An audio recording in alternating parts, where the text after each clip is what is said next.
नमस्कार, मैं मनीष गोयल और आप देख रहे हैं साथी को बता दें कि गौ माता न केवल हिंदू सनातन धर्म की आराध्य है, बल्कि तमाम जितने भी प्राणी मात्र है उन सबको सबके ऊपर गौ माता का कर्ज होता है, क्योंकि दुनिया में ऐसा कोई व्यक्ति नहीं है जिसने गौ माता के दूध से निर्मित किसी चीज का आज तक सेवन नहीं किया। हमारे साथ है उदयपुर से डिम्पल जी, जो कि गौ माता को राष्ट्रमाता का दर्जा दिलाने के लिए यात्रा पर निकली है, साइकिल यात्रा पर।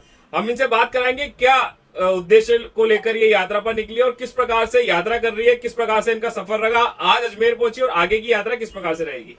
मेरा नाम डिम्पल भावसार है और मैं गौ माता को राष्ट्र माता बनाने की दर्जा दिलाने की घोषणा को लेकर निकली हूँ। जिस तरीके से आप लोग जानते हैं कि गौ माता, जिसमें हम लोग बोलते हैं कि 33 कोटि के देवी देवता होते हैं, लेकिन जिस गौ माता को हम माता का दर्जा दे रहे हैं उसके साथ आज के कलयुग में इस तरीके से अत्याचार हो रहा है, जिस तरीके से पशु क्रूरता हो रही है, साथ ही गौ मास में जो भारत दूसरे नंबर पर आ रहा है, ये सभी बहुत ज्यादा चिंता के विषय है। ये सारी विषय को लेकर जब मैंने ये सोचा कि आज अगर आवाज नहीं उठाई तो कल को वो दिन दूर नहीं जब गौ माता के साथ बलि प्रथा को भी बनाया जाएगा, गौ माता की बलि दी जाएगी। तो इन सारी चीजों को रोकने के लिए, गौ माता का न्याय दिलाने के लिए, गौ माता को राष्ट्र माता का दर्जा दिलाने के लिए मैं उदयपुर से दिल्ली की साइकिल यात्रा कर रही हूँ और ज्यादा से ज्यादा समर्थन की इच्छा रख रही हूँ कि ज्यादा से ज्यादा जुड़े और हम लोग इस मुहिम को पूरी कर पाए।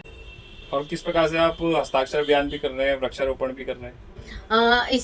हम लोग जब निकले, हमारी यात्रा का नाम पशु प्रेम संदेश यात्रा है। हम लोग पशु क्रूरता के भी विरुद्ध है। हम लोग 5 साल से इस क्षेत्र में काम कर रहे हैं। हमारा NGO happy and choice welfare society Udaipur animal feed, हम लोग 5 साल से पशु हित में काम कर रहे हैं, गो हित में काम कर रहे हैं। तो हम लोगों को ये लगा कि हम लोग जब जा रहे हैं तो हम लोग जन सहयोग कितना ज्यादा ले सकते हैं। तो जन सहयोग के लिए हम सभी के हस्ताक्षर ले रहे हैं। 50,000 हस्ताक्षर की हमें जरूरत है, जो हम लोग संसद भवन या फिर इंडिया गेट जाकर या जंतर मंतर जाकर वहां प्रदर्शित करेंगे और अपना विरोध प्रदर्शन करेंगे कि जिस तरीके से अटल बिहारी वाजपेयी के समय से जो मांग उठती आ रही है, जिस मांग को लेकर सारे संत साधु एक हो रख के एक ही आवाज में बोल रहे हैं कि गौ माता को राष्ट्र माता का दर्जा दिया जाए, लेकिन वो अभी तक पूरी नहीं हुई। तो उसको लेकर हमारी भी एक छोटी सी कोशिश है कि हम भी चाहते हैं कि गौ माता को, जितने भी युवा मेरे साथ जुड़े हुए सभी की एक ही आवाज है कि गौ माता को राष्ट्र माता का दर्जा दिया जाए।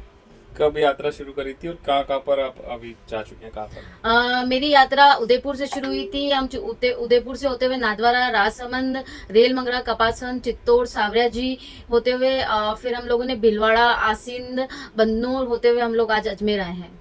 आगे का क्या रहेगा? आगे हम लोगों की यात्रा दिल्ली तक है। उससे पहले हम किशनगढ़, दूदू, जयपुर होते हुए दिल्ली तक पहुंचेंगे। और कब से शुरू की थी और कब तक चलेगी? हम लोगों ने 28 जुलाई को इसको शुरू करी थी और ये यात्रा हमारा 16 अगस्त तक चलेगी।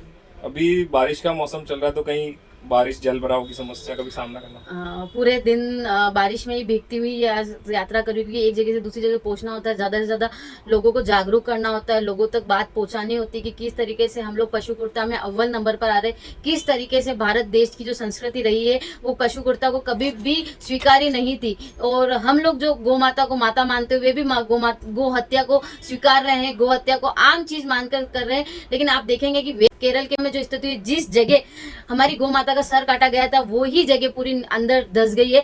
तो ये वो समय, ये कलयुग जो है जो आपको दिखाएगा, लेकिन जगने की जरूरत हमें है।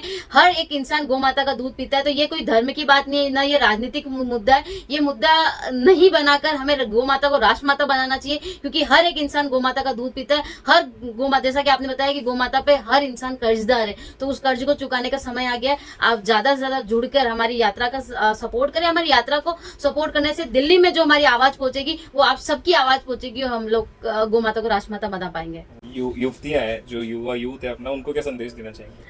मैं तो यही देना चाहूंगी कि मैं शादीशुदा होने के बावजूद भी लोग बोलते हैं कि क्या रखा है इन सारी चीजों में, पशु में। मैं 5 साल से इसी क्षेत्र में काम कर रही हूँ। तो जहाँ इंसान के बारे में नहीं सोचता, इंसान इतना स्वार्थी हो गया, वहां मुझे लगता है कि भगवान महादेव और कृष्ण भगवान ने मुझे एक राह दिखाई है कि मैं इन बेजुबानों की लड़ाई लड़ूं, इन बेजुबानों की आवाज बनूं। और मैं ज्यादा से ज्यादा युवाओं को, युवतियों को यही संदेश देना चाहती हूँ कि वो जीवन क्या ही जीना जो आप खुद के लिए जी रहे हो। जीवन वो जिया जाता है जो दूसरों के लिए जिया जाता है, और जियो उनके लिए जो बोल नहीं सकते, वो बेजुबान है। उनकी आवाज बनो, उनके साथ खड़े रहो, उनकी भूख मिटाओ, उनके दर्द को कम करो।